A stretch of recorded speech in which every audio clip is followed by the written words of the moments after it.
how would you explain the many contradictions in Xi Jinping's policies? For instance, he advocates for both high-quality development and high-quality security. He wants to attract foreign direct investment, but he also wants to foster a mindset that treats all foreigners as potential spies.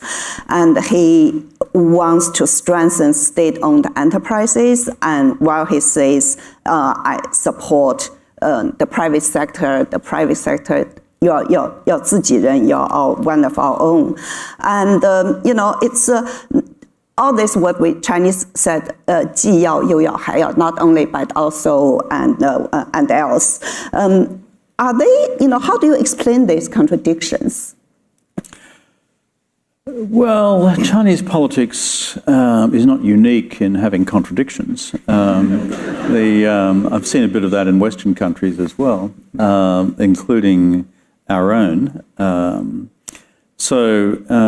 certainly, if you look at the centrality of Xi Jinping's political and policy dilemma, it's along these lines. I want to preserve a Leninist party, an all-powerful Leninist party. At the same time, I want Chinese youth to believe that they have an ability to pursue their own dreams in life. Remember the whole campaign about the China dream, 中国梦, 我的梦, 中国的梦, my dream and China's dream. So if you like, between an all-powerful Leninist party and your ability to pursue your private dreams, you are running into, as it were, contradiction number one. On the economy, as you correctly identify, Xi Jinping is saying, we want,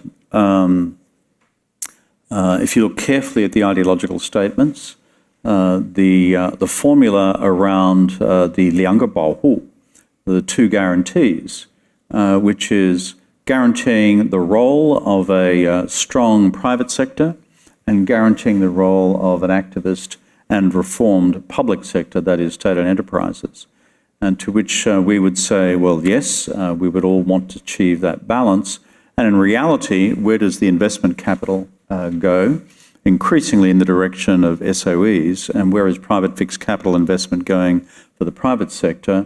Slowing down acutely.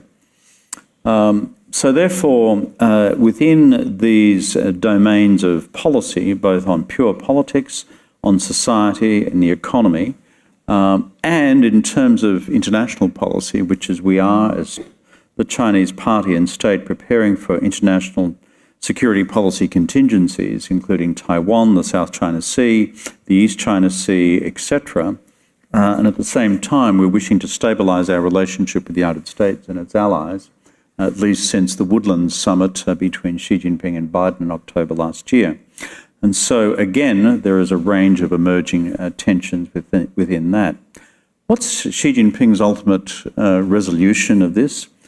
As I observe it, and again, I go back to the ideological texts here, Xi Jinping constantly is appealing to the importance of maintaining ideological, political, and policy continuity, and that these other sources of friction and reaction will ultimately dissipate, including external political resolve on the part of the United States and its allies, including the, domestic political resolve of, let's call it, those who are historically associated with the earlier period of reform and opening, through to any disquiet from the Chinese entrepreneurial class.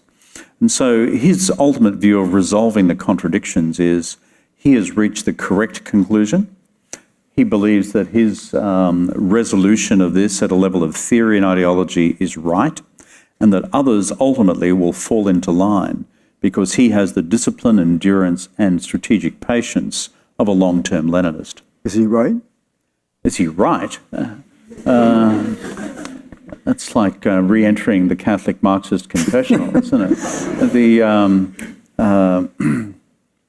One thing that you and I have observed over many years, Orville, is one of the signature strengths of the Chinese communist system is their capacity for long-termism.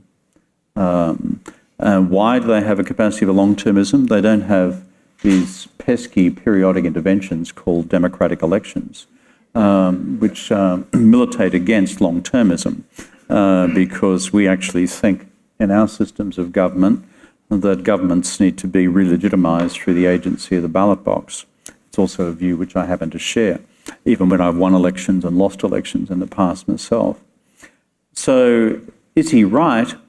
On the question of long-term foreign policy and national security policy resolve, I would put it, my response would be in these terms. It is a fundamental challenge to the staying power of the United States and democratic allies around the world to see this through. The agency that I speak about here is not just the framework of strategic competition as it relates to China, but on the actual physicality of deterrence as it relates to Taiwan across the Taiwan Straits. Xi Jinping's worldview is he has more resolve, and the Chinese Leninist Party has more resolve than the rest of us. I don't see evidence at this stage, in the terms of the democratic world, that the democratic world is losing its resolve. That would be my answer to your question. Is he right on the domestic front? And this goes back to your earlier question about the reconciliation of domestic contradictions. I think the horns of the dilemma for Xi Jinping right now is that having resolved to take the country more to the Marxist left on the economy, and with growth slowing and unemployment among young people rising and living standards not growing as rapidly as they did before, that there will be a necessary period of adjustment in the future. The early harbingers of which have been the moves on Chinese monetary policy and fiscal policy in the last few weeks, as they've sought to, shall we say, close the growth gap which is occurring as a consequence of the move to the Marxist left on the economy and the disenfranchisement of the Chinese private sector. So I think he sees himself as not needing to adjust fundamentally now on his economic policy settings. But I think as the economy continues to slow, which goes to your question of is he right or not, there is a certain reality which all political leaders have to face, that if the economy radically slows and living standards start to go backwards rather than remaining static or going forward, and you have a nation of tangping, of lying flat, then there will be a conclusion that an adjustment needs to occur. 妈妈是我的心肝宝贝，她值得最好的。想带妈妈外出走走，开心出游，我为妈妈选中天文创系列手机挂绳，重磅落肩白 T。知道妈妈总舍不得买给自己，我来买。